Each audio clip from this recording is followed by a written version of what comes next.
The invitation said, His Highness King Chance Charming and Her Royal Majesty Queen Cinderella cordially invite you to an exclusive celebration of the birth of their child, the unnamed princess, at their palace tomorrow afternoon. How wonderful, Alex said. But why are we invited? Beats me, Connor said. Maybe she needs babysitters.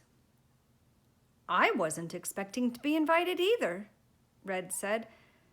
Elected queens are usually left out. So, you're usually left out? Connor asked. Red turned the same shade as her coat and didn't answer. Are we going to go? Connor asked. Do you honestly think I'm going to miss this? Alex said. Besides, we should return the glass slipper and the pieces of the other one to Cinderella. It's the right thing to do. What about Froggy? Connor asked. Froggy made a gesture like he was calming a fire. Oh, don't worry about me. I wasn't personally invited, so I don't want to intrude. I've never cared too much for the Charming Kingdom anyway.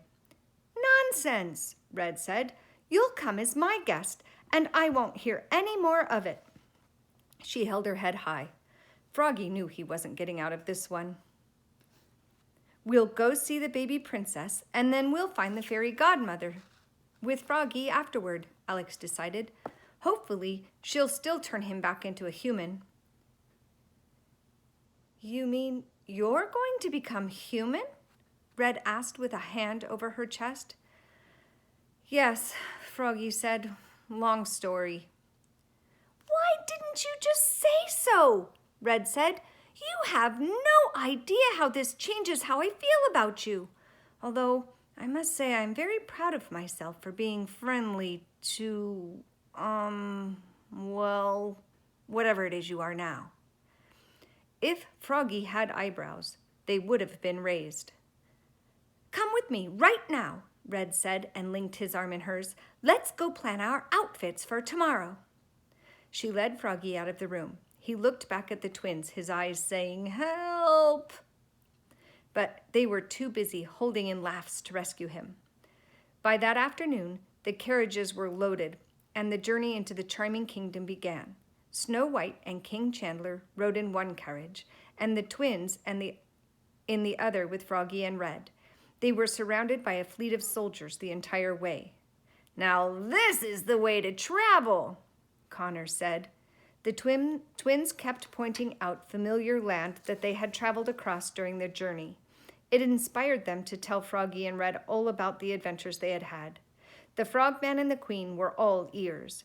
Froggy croaked a couple of times during the twins' animated retellings, especially during the part about the trolls and goblins. Given their audience, they left out the part about sneaking into Red's castle and being partially responsible for the fire. The twins kept stopping each other to say, We can never tell Mom about that part, when they got to the more dangerous moments of the trip. The carriages traveled through the night and arrived at Cinderella's palace the following afternoon. Rose petals filled the air and bells rang from afar as the entire kingdom celebrated the birth of their future ruler. Froggy started acting very strange as soon as they arrived. He was shaking with nerves. The palace made him anxious for some reason. The group climbed the never-ending steps to the front entrance and was escorted down the red-carpeted hall and into the ballroom. The ballroom was virtually empty and seemed bigger than when not filled with people dancing. Cinderella was sitting on her throne, cradling her newborn daughter. Sitting around her in a big circle, some in chairs and some on the floor, were Sleeping Beauty, Rapunzel, and the members of the Fairy Council. Sleeping Beauty's and Rapunzel's husbands congratulated King Chance in the corner of the room. What are you going to name her? Rapunzel asked.